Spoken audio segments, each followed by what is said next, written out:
Hey, folks. It's not snowing in Buffalo, but it is snowing in eastern PA and in New Jersey. Yes. It's piling up here, man. Yes, it's piling up there. Eck is having power outage problems. We've asked and received Anthony Mangione for to come on the show and give us an update, a weather forecast from his area. But I had to say this for the pre-show, and it's funny because I was drawing a blank, and then all of a sudden, the commercials that come on at inopportune times or that are just purely disgusting really annoy me. It's like you're watching a baseball game and the New York State smoking ads come on where the guy has had half of his face removed because of, or his throat, or his fingers. It's just like all these.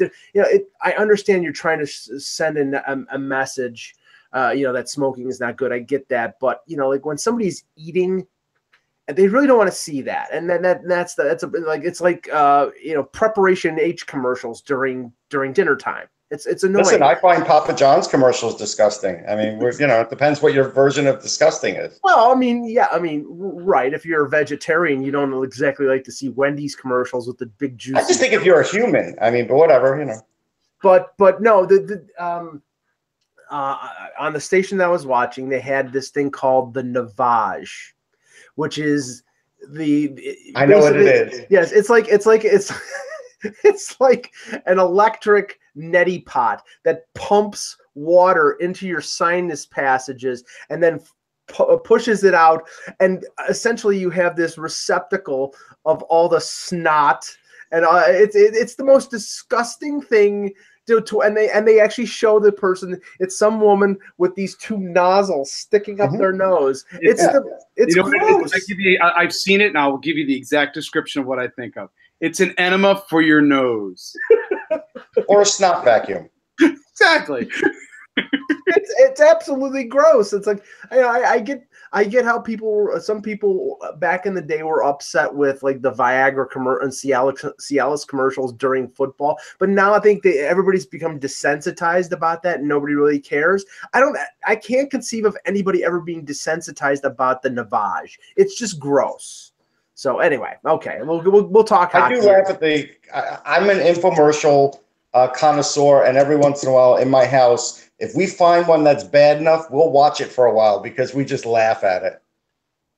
Yeah, yes, and I have to say, and I know this because in watching some games on the West Coast and falling asleep during them, and that it's not a statement about the game, but just the fact that I'm getting old and can't stay awake. I wake up at 2:00 in the morning with that endless loop of this food processor that they have on NHL, on Game Center Live, or they keep it going for 2 hours. It's television version of cycling. You're just cycling the puck and cycling the commercials. Oh my God! All right, that's hilarious. There you go. Good one. Touche. Okay. Hello, Hockey World. Today is Wednesday, March 21st, 2018. I'm Anthony Mangione from Sunrise Philly Magazine. I'm Russ Cohen from Sportsology in really snowy South Jersey. And I'm Michael Agello from sunny Buffalo, and this is the HockeyBuzzcast here on HockeyBuzz.com. Well, it was sunny down in Boca Raton, Florida, where the NHL general managers were meeting, and the meetings have wrapped up today with a decision. Now, it's not finalized because apparently he has to get the stamp of approval from the officials and the NHLPA, but it sounds like it's going to. And the decision was made to change the goaltender interference determination, shifting it mostly to the video room in Toronto, where they will have a retired referee or referees in the room to help determine a decision on goalie interference. Anthony, what do you think of this change? There's that old feeling of too many chefs in the kitchen. I get that sort of little bit of a feeling to it. I'm willing to certainly see how it goes, but I would say certainly there's going to need to be a revisiting of things. I think when we get to the summer, I don't think this should be the end all for the situation. I think they need to look things over even more. So I like it because, again, I felt like if you're going to not get it exactly right on the ice, and then your next recourse is looking at an iPad on the ice, I would rather them look at it in Toronto on these massive screens than looking at it on a little screen trying to figure it out. And clearly, none of us have been happy with the way they were figuring it out before. So I'm willing to give Toronto a chance here because I was one of the people that said, you know, Toronto used to chime in on everything, and now they're not chiming in on this. They might as well. Yeah, I mean, the one thing I think that we'll get out of this is a little bit more consistency, because Toronto will have a set of parameters of what they think is goaltender interference and what is not. It's not going to depend solely on the two referees in the rink at the time. It's going to be the same people in the center in Toronto making the decisions. So if it's the same people, then we're going to get the same criteria. Now, where I think it could really be screwed up is if it's the same people and we get differing criteria. If we get one play where it's clearly goalie interference, the goaltender has been run into, and they say no goal, and then the same thing happens or something very similar, and then they say goal. I mean, if we need consistency out of it, even if it's a little flawed, if it's consistent, I think there'll be less of a problem. If it's inconsistent, I think it's going to be a cluster F. I mean, at least it's less impactful than the catch in the NFL, which you really, especially in the end zone, had no idea this year. It doesn't come up as much as that, but it does come up enough that I think, you know, it's fair to worry about it. But I really do think they'll get it right now. And I do think Mike was on to something when he just said, hey, maybe the same eyes doing it all the time will get more consistency. Yeah, and I really think that will help, and because I've been of the mind over the last few months that the way things are going, and I know Mike Babcock and a number of other coaches have said similar things in terms of getting it right, getting it straight. But my point of view is you're on a path right now, and we'll see if this changes it. But before this change, I think we're on a path to 1999 where Brett Hull was in the crease. And, you know, you'd have a play with goaltender interference that would change the course of a game, of a series, of a season. And I don't think, you know, teams will lose and fan bases will lose their minds if that happens. And that I think the NHL needs to at least optically avoid any try to address this and try to solve it before that happens. So, okay. Yep. One thing that did come out of it, and we're joined by Pete Tessier here. Hey, Peter. You have to turn up your volume, but okay. While you're doing that, there you go.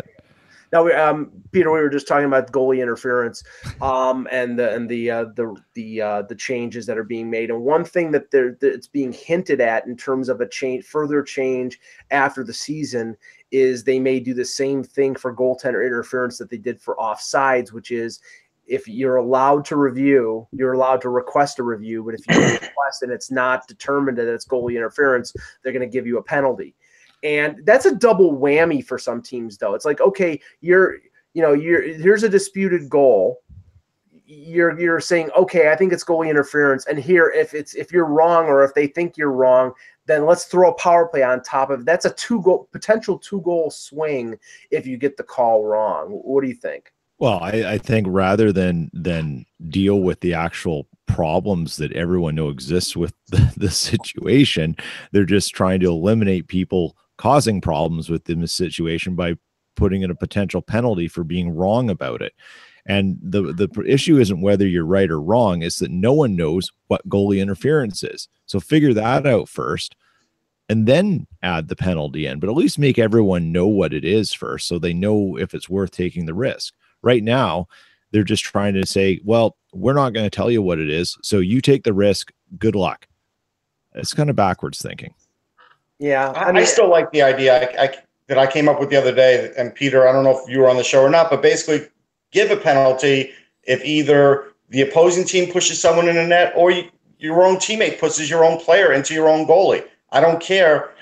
Give a penalty for that, and then you won't have all these goalie interference replays anyhow then.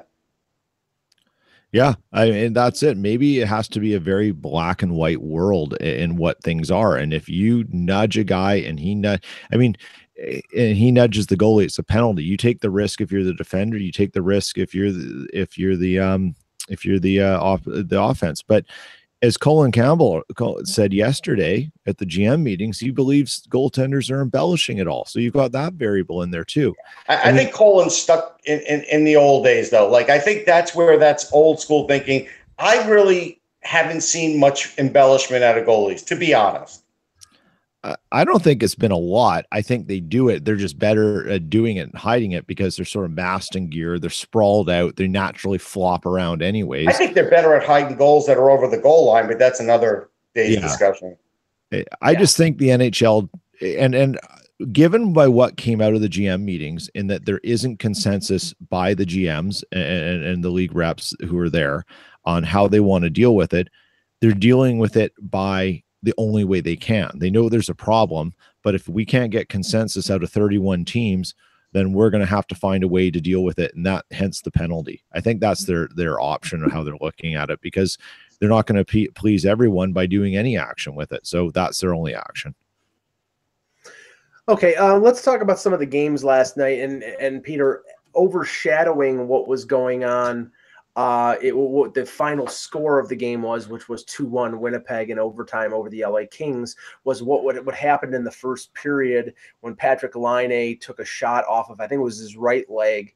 I don't even know who took the shot. All I know is that I saw the replay of it over and over and over again on social media, and I was struck by the humor that Paul Maurice used in the presser this morning. I believe it was this morning, where, they asked him if it was below the skate or above the skate, and he said it was a concussion, in his dry sense of humor. And then later said, well, after the amputation, he should be back in a month. So, I mean, I like that. It's like sort of disarming, but I mean, there was a lot of alarm about Laine being injured because it didn't look good at that point. It didn't look good. He got back to the bench and he sat down and he looked to be in discomfort, but not like pain. Then the next thing that came up on the TV was him going down the tunnel with a trainer under each arm and his left foot. It was his left foot. The replay's funny. It sort of goes past his right leg, but it hits it just high above his ankle, and on his left ankle and up in the air, and that he couldn't put weight on it. Maurice did say it wasn't anything sinister and they don't expect him to be out long. So I think he's got a bruise.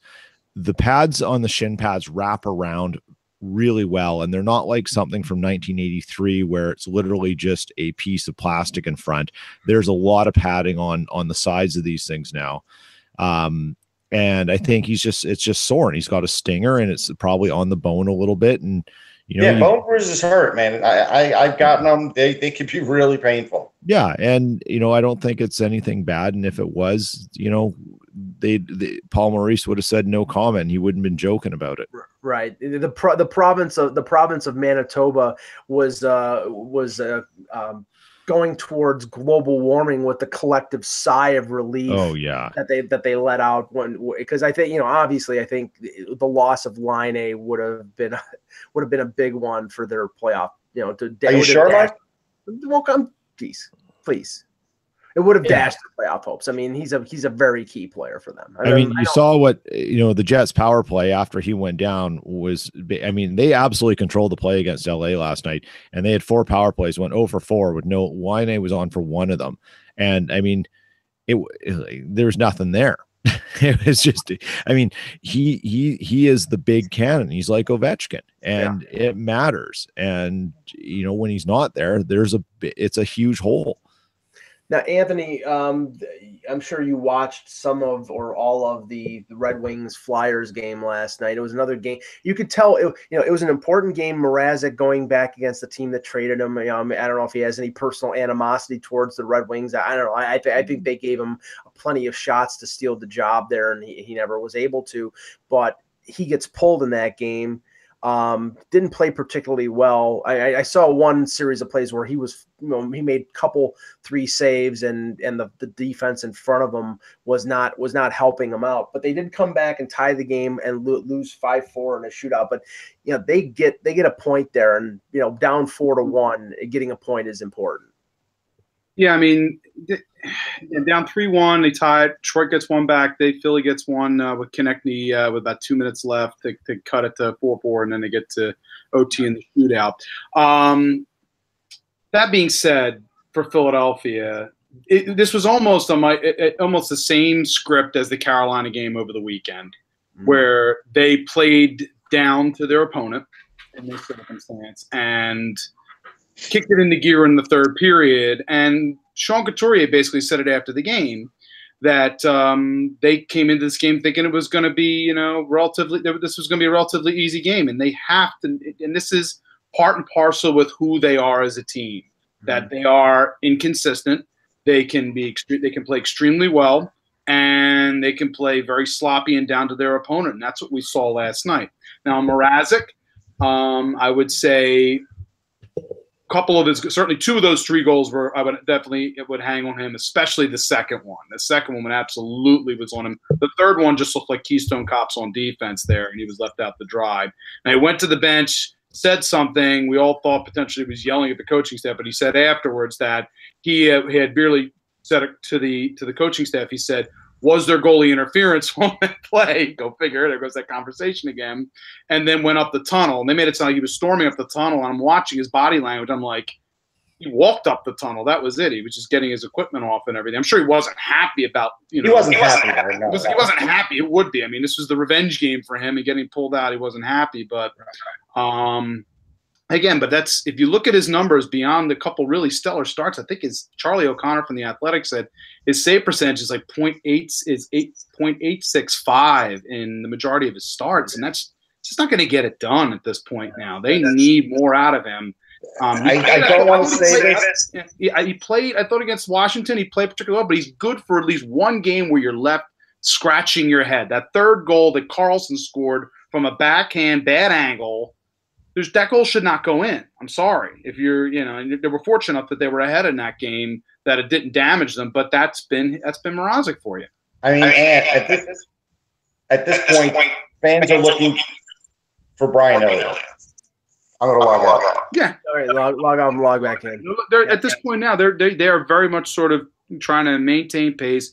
There's enough, I'd say, with Laine, who's given them pretty good starts and everything, but at the same time, even Laine, I'm watching him in net. Some of his saves are, they look spectacular because they're kind of lucky. There's a little bit of Cujo luckiness in some of his stops where he's going wrong one way and is able to make the stop going across. It was, it's a spectacular stop, and I'm like, yeah, but he's still a little loose with regards to his technique. Well, come on, with Cujo, it was skill. We all know that. Yeah. But the thing with Mrazek, though, the over gyrations that he does occasionally is what worries you. And he did it on that second goal. Yeah. And you hope a goaltending coach can get that out of him. But in a short period of time like this with Philly, they probably can't. Now, shifting to other games with playoff implication, and right now, we've got 2 tight races for wild card spots in both conferences. The Blue Jackets beat the Rangers 5-3. Panarin with the hat trick. Russ, I was surprised because, the Rangers are playing out the string, obviously, but they're not much to the chagrin of Larry Brooks. They're not tanking. Neil Pionk has 10 points in 10 games. He does. I still think it's one of those things where there's no pressure. He's not really expected to play great in his own end. I think if you were starting the season flat-footed, he wouldn't be this hot, but he does have offensive ability and a shot. It's just that this is a guy who needs to clean up his own end if he wants to play regularly next year. Right now, it's a good start for him, and we'll see if he does round out his game. In that game, look, Lundqvist was hung out to dry a little bit. Yeah. Columbus looks good, though. I mean, Ian Cole has been great for them. That's something where, you always worry about trading in division, but Pittsburgh wanted to get rid of him so bad that they did. Yeah. And, like I said before, bringing Sonny Milano back has added another dimension, at least to their offense, shooting and otherwise. And I guess the Panarin trade's working out, Mike. At first, we weren't sure if it would, but it seems like it is. We have to wait for the Anton Forsberg to really step up. But the Vanek deal has helped them out as well, and Letestu. Yeah, Vanek's looked good. That's a great point. He really has. I have my doubts after last season's late acquisition by Florida in getting Vanek. I have my doubts, but he's grafted himself onto the lineup pretty well, and I guess he probably has it in the back of his mind. I better have a better showing this time around than I did last year. Right. Yeah. Unless he wants to keep going 1-year contract for $2 million and get traded at the deadline. I'd love to have his frequent flyer miles. But the one thing about Columbus though, I think they've won 9 in a row. Yeah. And right now they're tied with Pittsburgh, Peter. They're tied with Pittsburgh at 87 points. And even if they get home ice advantage, that's not the team that this team wants to match up with. They've played them a couple times in the playoffs. They've gotten hammered by them 2 times. Either they get the first place, they're 4 points behind Washington and play a wild card team in the first round, or they're the wild card and they play Washington or play Tampa. I think those matchups would be preferable than them matching up with the Penguins for a third time. Oh yeah, who wants to see the Penguins at all? Just not because they're the team that they were last year, the year before, but because you don't know when they're going to turn into that team. That's the fear, right? Do they flip the switch and all of a sudden go full beast mode once the playoffs start, even though they're not playing particularly grand? Right. And is it just, waiting for the real games, the games that matter to start? I mean, that's the thinking. It may not happen, but if you're anyone who, has a possibility of playing them, you probably want to avoid them. Simply for that reason alone. There's no joy in having them first round. No. I mean, look, I think Schwartz has finally got them going the right way. I think when he called them out after that barely win the other day, it got them to play better. And I think Bob's been really locked in. He was locked in Philly. He's continued to stay locked in. If he stays like this, they're capable even of beating Pittsburgh, though. They are. Yeah. But all these things have to click for them to be this way, but right now they are. And Vanek has actually gotten in the crease too, which is something he used to do in Buffalo. Yes, and has sort of strayed away from, and he has done it for them. And so if he does have a great year here, I may have to give John Tortorella some credit. Yeah, I mean, I think that was a detriment to his career, Russ, because he was a much speedier player earlier in his career, and Lindy Ruff had him playing in front of the net on the power play. He took a lot of abuse, a lot of back damage from cross checks, and I think that's had a bad effect on him later in his career. Now the Penguins lost to the Islanders 4-1. The positive thing there was Matt Murray. I don't know if it was his first game, but he was back in net. He made 36 saves. Anthony, before you have to go, I think Murray, obviously he's the key. I mean, obviously they need Crosby and Malkin scoring and Kessel as well. But I think it all rests on Murray. If Murray can stay healthy and play, I think they have a good chance at a three-peat. And if it goes to Tristan Jarry, I don't know whether they can do it. I think Pittsburgh has the capability with Jarry of winning a couple of rounds, but I have my doubts about them getting past the conference final against, say, Tampa or somebody out of the Atlantic. Sure. That'll be really good stuff. And Tampa's going to be as motivated as heck at that point, especially with 2-time Cup champs in front of them. So yeah, I think Murray's going to be the key there in terms of that, because again, I don't think personnel-wise, especially on their blue line, they're as good as they were the last 2 seasons. They did bring in Alexiak, but again, Alexiak isn't exactly, he's basically going to be in the Hal Gill role, I think, for that team. Yeah, he's in that role. You're right. Yeah, basically that's a great description. Yeah, I mean, based size and everything, and now he plays. He's a younger version of Hal Gill, so just as mobile. No, you know what? Actually, Alexiak's not a bad skater. He's not great, but he's not bad at all. He's a decent skater. I think he's okay. He's getting a little bit, but it's a similar role for that team. Yeah. Mm-hmm. Okay. We'll continue on here, Anthony. Hopefully have you on the show tomorrow. Yeah. Take care.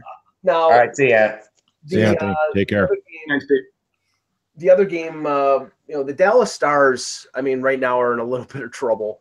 Now, Washington beats them 4-3 in regulation. Dallas is now on the outside looking in. They're 2 points behind Anaheim and Anaheim has a game in hand. They're 4 points behind Colorado. And Russ, that's the one. It's like, I thought Colorado with, there's a lot of youth there. I'm still not sold on the depth of their defense. And we were talking about, Cale Makar maybe being able to step in if he actually turned pro. I mean, I don't think it's a lock because there's still 8 or 9 games left, but I'd like to be in their position 4 points up on Dallas for a playoff spot. Yeah, I think Colorado's in good shape because here's the thing. McKinnon is the league MVP. I don't know if that's going to change. If people are really trying to talk about other candidates like Connor McDavid, then they're simply just not watching Nathan McKinnon. That's one thing. Yeah. Alex Kerfoot, I told everybody I liked him. I thought he would have some impact. No way in shape did I think he was going to have 18 goals this year, but he does. And he has been massive because they've used him in every situation. Mm-hmm. And he was, I knew he was going to be a smart kid who could play well, right? So end of the day, that's been a great pickup for them because that's really sort of rounded them out. Mikko Rantanen, again, quiet 26 goals. He'll get 30 goals this year, and no one talks about this guy. He's got 40-something assists. Like, it's just it's amazing. And I'm sure it's because of the shadow of McKinnon a little bit. But I also think, like, back in the day when Colorado had all these megastars, they did get a lot of press. Now they have a lot of good young players, and they don't get any press. But they're going to make the playoffs. And Jared Bednar has done a great job. I think, again, last year he was dealt a bad hand. I think he's earned some Coach of the Year. He has. I think he should be in that list because this team, I don't know if they make it, if they're an easy first round exit. I can't pick them out because McKinnon's now one of the 5-6 best players in the game. So you never know. Yeah, I mean, the games that I've watched, Peter, with Colorado in them, and I know we're supposed to talk about Dallas, but the thing is that we said yesterday with the injury to Bishop, I'm not saying they're done because they're only 2 points out, but and St. Louis is only a point behind them. But losing Bishop for 2 weeks, this is the worst. This is the absolute worst time to lose Ben Bishop because now the onus goes back on Lehtinen, and Lehtinen has proved over the years that he can't be depended upon. No, this is terrible for Dallas. Dallas is done. God bless them, but they're done. I don't think they're going to weather the storm of trying to keep up with Anaheim and LA and Colorado. I think those teams are going to go. They're in a dogfight because what they're all trying to avoid is playing Nashville first overall. Sure. That's what they want to avoid. So it's not just about making the playoffs. It's about, we don't want to be 8th and play Nashville. And if you're a Winnipeg Jets fan or you're a San Jose fan or a Vegas fan, you're loving watching this kind of battle because you've got your own battle coming. You want to see 2 teams go hammer and tongs at the bottom, and 2 heavy teams like LA or Anaheim. Mm-hmm. To go at Nashville is a dream come true if you're any one of the other teams that could potentially face Nashville later on. But Dallas is out. They just don't have the horses to keep up right now, I don't think. There's a couple things. Seguin got his leg pressed against the boards, and at the end of, I guess, maybe the second period last night, sort of smashed his stick. So he can't be feeling great. So that's going to diminish their chances. Here's the thing. Nobody likes Kari Lehtinen more than I do. I remember him at the draft. I covered him, and he was in the Calder Cup finals with the Chicago Wolves facing the Philadelphia Phantoms with Antero Niittymaki in there, and Niittymaki played a better game. I just, and ever since then, look, and Lehtinen was an all-star, but he just always lacked that killer instinct, and he's technically good, and he's had some really nice years in the NHL, but he just, when you need to really ride him and he needs to be that force mentally, I think that's when it's just not worked out for him. So I don't hold out a lot of hope for Dallas there. And if Seguin's just even, at 75%, that's going to hurt him. Yeah. Now, other scores last night, the Sharks beat the Devils 6-2. For the Sharks, they're solidifying that second place hold in the Pacific. We have to give them credit, Mike. I give them a lot of credit because I really thought that without without Thornton, they would crumble. Kane, I know Kane had that big game on the weekend. I don't know what he did last night. They scored 6 goals, but I mean, the addition of Kane seemed to help them. And, obviously Martin Jones is playing well. So yeah, I mean, it looks like they're going to hold on to at least second place, maybe third place. But yeah, Russ, I think they're doing great. And the bigger thing in that game was really on the Jersey side, because Corey Schneider came in and he got shelled, and then Keith Kincaid came in and he gave up a goal on the first shot. Like, this is the delicate balance of when you had someone like Kincaid sort of carrying the team and going with the hot hand was working for them. And when you're in a playoff run, it's hard to sort of pull him out to get your incumbent back in there. And I kind of wonder if they did it too soon. Like, you almost should have waited until Kincaid had a bad game, and then you could let Schneider relieve him and then retake his job. This way now, Schneider came in, he gets chased. Kincaid doesn't have a great game, and then now you kind of wonder, going into the next game, how's the Devils' goaltending going to look, where before it's been rock solid for weeks. Yeah. Eric Fair, former Maple Leaf, who's got 3 goals in 16 games. That's not bad for spending a 7th-round pick. And I think Paul Martin got his first assist last night, if you can believe it. Yeah, and Brent Burns had 3 assists. So yeah, I mean, no, but Paul Martin, like, how much are they paying him to get 1 assist? Well, I think it's over $5 million, and it's got another year after that. So the Sharks help themselves out. The Golden Knights get a 4-1 win over Vancouver. They're at 99 points. They're getting close to clinching the Pacific. Here's the thing, though. Can we be real about one thing, though? They are winning an awful lot of meaningless games, and also because of the home record, it really has inflated what this team may be down the road. Like, we don't know now, because so many teams did have horrible starts against them at home, and they build up all these points. I like the way they play. I think they're a good, pesky team. It's not like they have elite scoring, and it's not like they have elite defense, and Marc-Andre Fleury got hurt. And I was burying the lead. I was going to mention he got hit by a shot.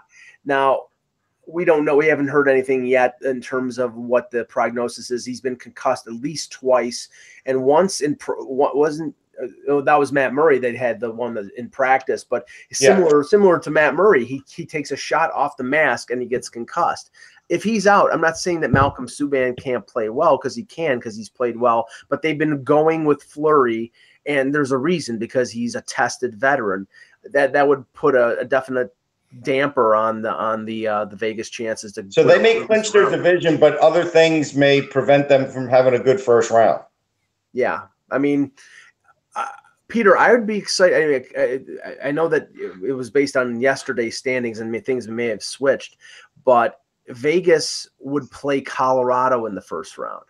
That would be pretty entertaining. That would be a lot of fun. You know what's interesting about those two teams, and they're two teams that have given the Jets trouble this season, and the games have been close, in that aside from one, but they run fast. Like when they get a chance to get out of the defensive zone, boom, it's a track meet. Like, they're gone and they attack fast. And that could be a really exciting series to watch, because it doesn't mean there wouldn't be defense. It just means that when the puck, when the possession changes and it's time to go, watch them go. It'll be really interesting to watch the attack and how they handle that and do it. And, I think if that was a first round matchup, I think I kind of give the edge to Colorado. Yeah, I think they can come feeling a little loose and just like, no one thought we were going to be here, and no one thought Vegas is going to be there. Yeah. But the pressure is way more on Vegas. I think Vegas is the underdog in any series in the first round. I don't see a matchup. I mean, I think Colorado would be the closest to being an even match, because Colorado, they have their defensive liabilities. Their goaltending has been good, has been bad. I think that they're beatable, but they face LA, they face Anaheim, they face San Jose. It's tough. I think the shame of it all, Mike, is their natural rival would probably be the Arizona Coyotes, which isn't going to be a rival to them for many years. Right. So probably if it is Colorado that plays them, that will end up being the team they hate the most for the next couple of years, because it's going to be all they know. Right. And you can't really take it's a shame they're not going to be able to take advantage of like a regional boost there. Because if Vegas played Arizona, they would get some pretty good TV ratings. Those are two good markets there for television. I think you're right. Just like eventually a Seattle Vancouver, when Seattle gets in the league, that'll be a phenomenal rivalry when the two teams are competitive in the same division. Just finishing up some of the scores. The Panthers beat the Senators 7-2. A break for Luongo, because the one team that James Reimer can consistently beat is the Ottawa Senators, and he played against them last night and did win. So Luongo gets a compliment, Mike. Well, no, it's a fact. I mean, when he was in Toronto, he always beat Ottawa. He has a fantastic record against Ottawa. Unfortunately, he doesn't have a fantastic record against the other. That was Mike being nice to James Reimer. That's what it was. The other 28 teams in the league, his record against those teams isn't that great. There we go. But Florida now is only a point behind the suddenly sliding, not suddenly, but they've been sliding for a while, the Devils. And they have 2 games in hand. I mean, Russ, I guess right now they're going to keep playing Luongo tons because they have to make up this gap. But they're going to. I meant to look at the schedule. I think they have some road games, and that's been a problem for Florida. So their home record's really good. Or at least their last batch of games at home where they made up all this ground went really well for them. They haven't been as good of a road team, so let's see how they do play on the road. That's going to probably test their season. At Columbus, at home against Arizona, at the Islanders, at Toronto, at Ottawa, at Boston. So they have and then they finish off with 4 of 5 at home: Carolina, Nashville, Boston, Buffalo, and then Boston on this last Sunday. Yeah, so if they get through the road swing with a good record, they might be able to get in the playoffs based on those games finishing at home. So they've got 11 games left. They need to win. They need to win 6 needs 6 to be. That would be where 90. They need to be. That would be 90. Hope for a little more, from other teams. That would be 93 points. So 93, 94 is where usually the mark is. Except you don't know what happens with the other teams bleeding points, though. That's the hard part. And I'm saying they need to do 6. They've got to do, their job is 6 wins. Yeah. If they can get more, that's fine. So 12 points minimum. If they can get 13 or 14, get that, the loser point, that's great. But they also need a Jersey or a Philadelphia to have a little bit of trouble too. Yeah. And Jersey's having that trouble right now. Now, Philly had as bad a game as you could have in Detroit, but they did manage a point. Yeah. Now, and the thing is, Russ, if Florida does sneak in, it'll probably be in the second wild card spot. And right now, the President's Trophy winner and leader in the East will be Tampa Bay. It'll be a Tampa Bay Florida first round, which they've never had before. I don't know if that's going to mean thousands of fans going down from Tampa to Miami or Fort Lauderdale or Sunrise or whatever. But I think it'll be pretty exciting because those teams don't like each other too much. Well, that means they'll have their radios on at the beach. Now, I'm sorry. Wait. No, does anybody think that these are going to be hotly contested tickets? No, they won't be. But I think you're talking like a Canadian. People will show up. People will show up because it's a hockey team in the playoffs. But Florida is not going to sell out hockey games in the playoffs. No, I think the hockey will be good. I don't know if it'll be sellout hockey. Let's just say that. Now, the last game on the list here, I'm not going to talk about the Oilers and Hurricanes because it's meaningless. The Leafs, it was a tale of 2 games last night at Amalie Arena in Tampa Bay, or I believe it's actually in St. Petersburg. I may be wrong. The Leafs went up 3-0 late in the second period and then stopped playing. And that's the way it basically looked. The Tampa Bay got a goal before the end of the second, scored 3 goals in the first 9 minutes of the third period and win 4-3. Again, these games are meaningless for the Leafs because they're locked in third place. It wasn't meaningless for Tampa because now they move 5 points ahead of Boston. So, and Boston's got a couple games in hand. But for Toronto, honestly, I look at Tampa, I look at Boston, and I'm not saying either one of them will be easy to beat because I don't think they will. But I would rather play Boston than Tampa because Boston's injured. and Boston's got a lot of young players. What do you think, Russ? I think Boston does have a lot of young players. Boy, I'm torn. I mean, I am really torn. I don't know. Boston does seem awfully hot right now. Rask does seem awfully locked in. I may lead towards Boston. I might. I mean, it's the old saying, death by firing squad or death by hanging. It's either way, it's death. But I mean, Peter, I think it's going to be a tough first round opponent, whoever they play. I just look at the depth of firepower, and McDonough had a goal last night and looked pretty good. And if McDonough's up to being McDonough, then you have Strawman, Hedman, McDonough, Sergachev. I mean, the defense is a lot better than it was before the deadline. And, Anthony Cirelli, Russ, that's not out of nowhere. I know on paper it seems like, look, we should all be talking about Tampa. On paper it seems like they are the definite choice.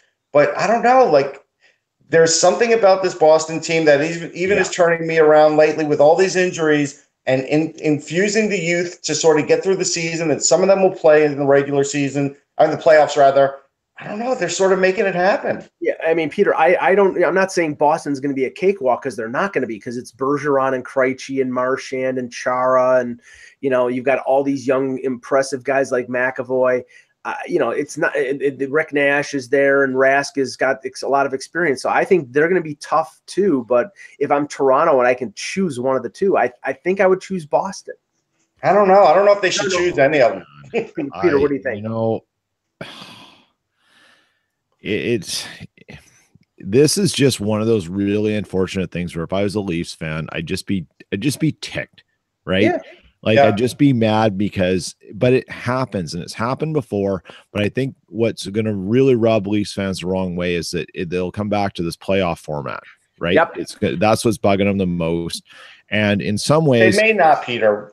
But we hear a lot of rumblings, especially from Kevin, that maybe they're going to abandon this format. So it's maybe not a lock. It'll be back next year. No, exactly. I'm just saying, but for this year, you want to see those teams. Like ideally, if you looked at the East right now and you came out of it, you'd be looking at having Boston and Tampa play in the final if things went right? Like if everything goes, and that won't happen. Yeah. Now John Shannon did it yesterday. If the playoffs started today in the 1-8 format in the East, the first matchup would be the same. It'd be Tampa, New Jersey. Yeah. Boston would play Columbus. Yeah. Toronto would play Philadelphia. Oh. Yeah. Salivate. And Washington would play Pittsburgh. So it's not perfect because you'd have Washington, Pittsburgh, and that's you want to avoid that. But the thing is, it's like right now, it's possible you're gonna have Washington, Pittsburgh in the second round. I mean, you want to get those matchups in the third. I do think that with what Shannon laid out, you have more even series, though.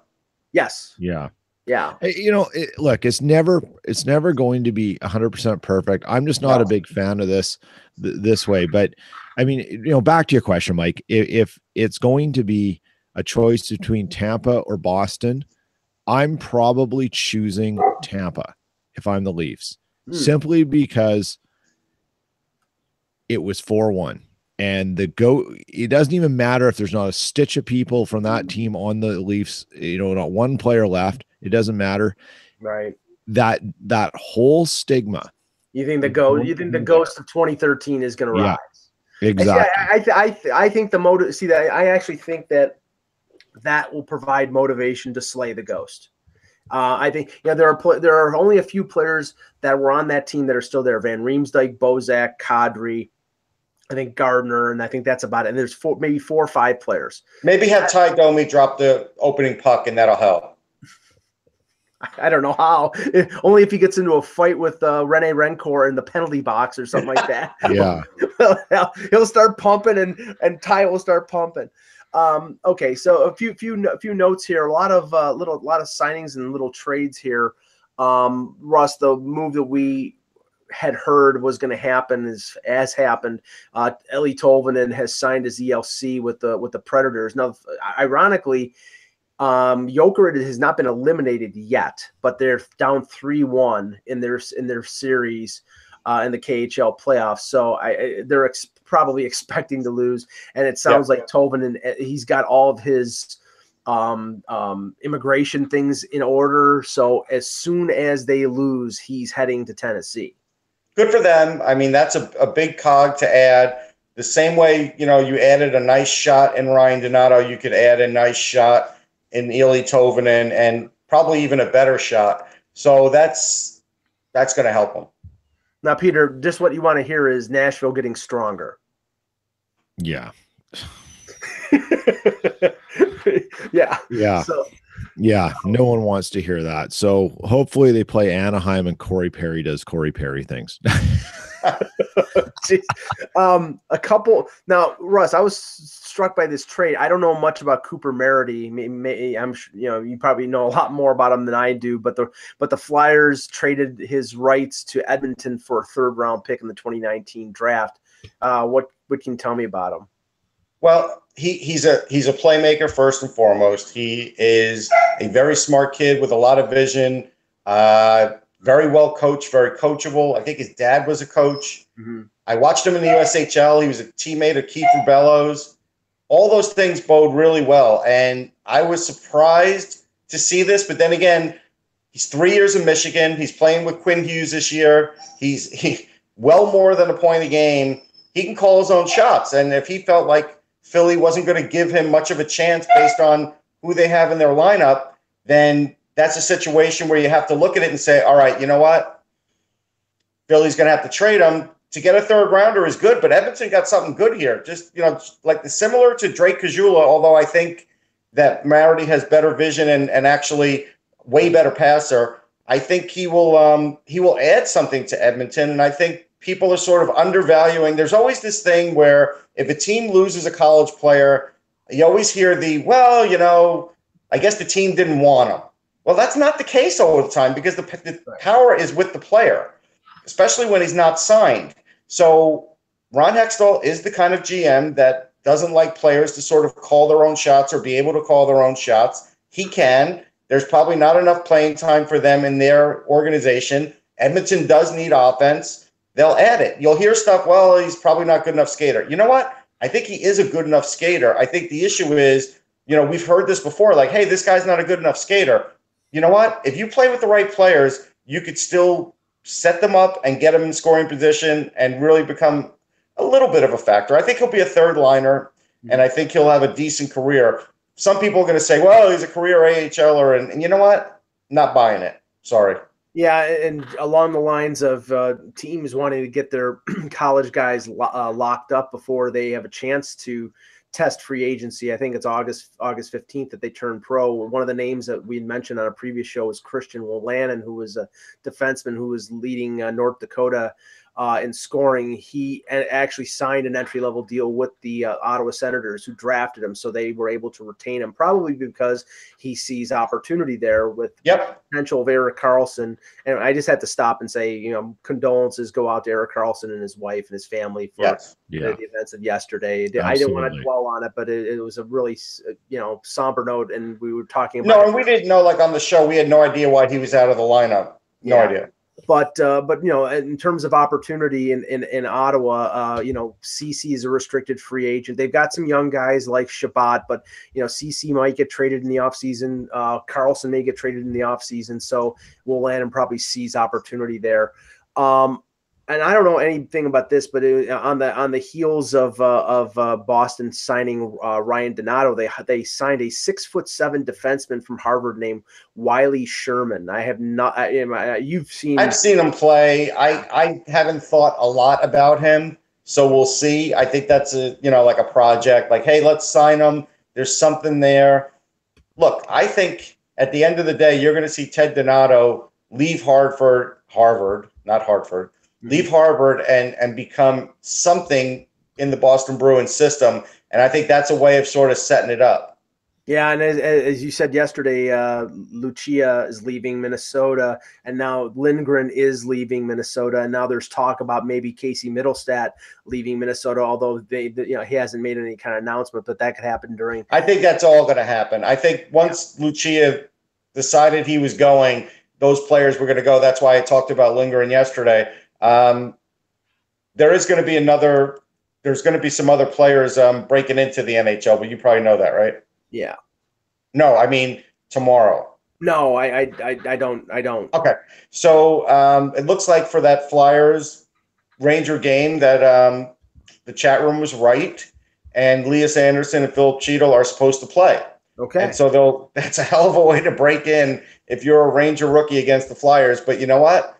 For the next, whatever they have left, 8 games, 9 games, it's a good way to sort of get them used to the other players, get them used to the NHL, let them think about the NHL over the summer, let them come and try and really make an impact next year. If they could speed up the process, and maybe next year is their only other down year, you've still got a couple years left then with Lundqvist to try and do something, unless, again, they were to be able to sign a big free agent, then that maybe speeds up even more. Right, and they won't burn a year of entry level on these players, because now Cheeto played early in the year, so they probably have to control his games, but Anderson hasn't. One other note, and I think we talked to this guy at the prospect at the combine a couple years ago, Russ, Adam Mashirin, who is a second-round pick of the Florida Panthers. He's informed the Panthers he will not sign with them. Now, he scored 40 goals this year for Kitchener. He's had 235 goal seasons before then. I've seen him play. The only negative about him is he's 5'9" and 180 pounds. But I'm not worried about the negative with this kid. I think he's got the speed. I think he's got the speed to play. He does have the speed. I think he's got enough strength and enough size, like basically weight-wise is what I mean, to be able to handle the NHL. Is he going to score 40 goals? No. But could he score 15 goals at the NHL level? Yeah, maybe even more. And so I think this is a guy, again, looking at what's going on there and saying, I need to play where I could, be able to make an impact. Yeah, he's built like a fire plug. And then, he's solid. And for teams out there, Peter, there are teams out there that are okay up the middle, but need wingers. And the funny thing is, and he's a left winger, Florida is one of those teams. They're strong up the middle. They have Barkov. They have Trocheck. Yeah. They've been playing Bukestad on the wing. They're strong up the middle. They need wingers. And this guy is basically, I don't know if it's a negotiating tactic to get more on an entry-level deal, and maybe he goes back and they talk, but this is, teams are missing out on opportunities on players unless they're sold that they don't think he's an NHLer. I don't understand the mentality of some of these teams when they need areas to sign players and they don't sign them. You know what? It's a mystery, but it doesn't happen very often either, right? Like, when these things happen, it's because the player usually doesn't want to go to that team. And usually, you're thinking college free agents, right? So that's when it usually happens. They just decide they're going to test the thing and take their early right as a free agent based on the CBA. But when they don't sign guys and when they just let it go, it is curious. And you have to wonder what the thinking is. Now, with the loss of an asset. Yeah, it's odd. Like, if he believes he's that good, or there's whatever the case is, then trade him for something. Right. If he was a 3rd round pick, trade him for a 3rd or a 4th, and just get something back. Even get a 5th round pick, get an asset for him. Yeah, I agree. I don't understand it. It's odd, but there are teams that do odd things, and it happens. And but basically what the report is Florida will look to move him to recoup some sort of asset. And a few years ago, Russ, when Zach Hyman was at the University of Michigan, he didn't see a path to make the NHL with Florida, and Florida ended up getting Greg McKagan, a 7th round pick for him.